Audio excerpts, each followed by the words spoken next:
자, 문제 5번 보도록 하겠습니다. 일반 전표 입력 메뉴에 입력된 내용 중 다음과 같은 오류가 발견되었다. 입력된 내용을 확인하여 정정 또는 추가 입력하시오 입니다. 자, 이 문제는 흔히 실무에서도 나오는 부분이긴 한데 내가 전표를 잘못 입력했어요. 전표를 잘못 입력한 경우 있죠. 사람이기 때문에 누구나 실수를 해요. 전표를 잘못 입력하는 경우에 대해서 이제 수정을 해서 올바르게 이제 나가는 방법이 이 오류 수정 붕괴라고 보시면 됩니다. 오류 수정 붕괴는 말만 이해 잘하면은 생각보다 어렵진 않아요. 그렇기 때문에 한번 보도록 하겠습니다. 자, 1번 보도록 하겠습니다. 10월 3일 외상 매출금 17만원의 회수 거래로 회계 처리한 내용은 GS 상사에 대여한 단기 대여금에 대한 이자가 국민은행 보통연계자에 입금된 거래로 확인되었다 입니다. 이게 무슨 말이냐면은 일단은 일반 전표에 대한 10월 3일자부터 먼저 보는 거예요. 자, 그러면은 차변에 보통예금 대비는 외상배출금 돼 있죠.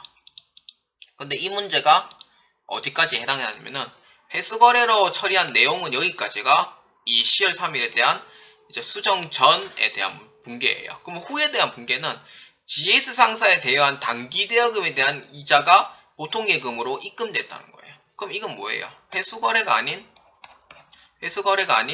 이제 그 이자가 이제 이자를 받은 경우를 얘기를 하죠. 그러면은 차변에는 보통예금 계좌가 들어있기 때문에 수정할 건 없어요. 17만원. 그런데 대변에는 외상매출금이 아닌 이제 이자를 이제 수령한 부분이기 때문에 이자 수익으로 회계 처리를 해주셔야 돼요. 그러니까 이자를 받는 건 이자 수익이고 이자를 내가 주는 거는 이자 비용이에요. 17만원.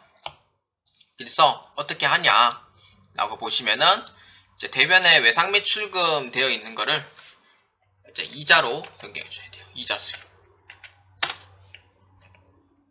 그러면은 GS 상사에 대여한 단기 대여금에 대한 이자는 국민은행 보통연계자에서 입금된 걸 확인했으니까 17만원으로 해서 이제 계정 과목만 변경을 해주시면 됩니다. 그래서 이 문제는 원래 외상매출금 회수 거래가 아닌 단기 대여금에 대한 이자 수령이기 때문에 그래서 대변에 외상매출금으로 되어 있는 거를 이자 수익으로 해서 회계 처리를 해주시면 됩니다. 자, 그 다음 두 번째 10월 15일입니다. 지출된 대금은 당좌 수표를 발행해서 지급한 것이 아닌 보통예금으로 지급한 것으로 밝혀졌다 입니다. 10월 15일 붕괴는 상당히 쉬운 붕괴예요. 자, 지금 현재 소프트웨어라고 되어 있는데 당좌 수표를 발행해서 지급한 것이 아니래요. 그러면 이건 전에 대한 내용이죠.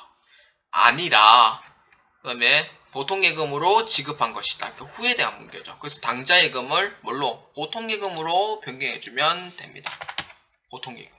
그래서 계정 과목만 또 변경을 해주시면 됩니다. 그래서 당좌예금에서 이제 보통예금으로 이제 계정 과목만 변경을 해주시면 된다라는 그런 문제가 되겠습니다. 어때요? 이번 문제 5번은 좀 어렵지 않게 나왔어요. 그래서 이해만 잘 해주시면은 상당히 쉬운 문제가 되겠고요. 그래서 이제 다음 이제 문제 6번 결산 문제에 대해서 한번 보도록 하겠습니다.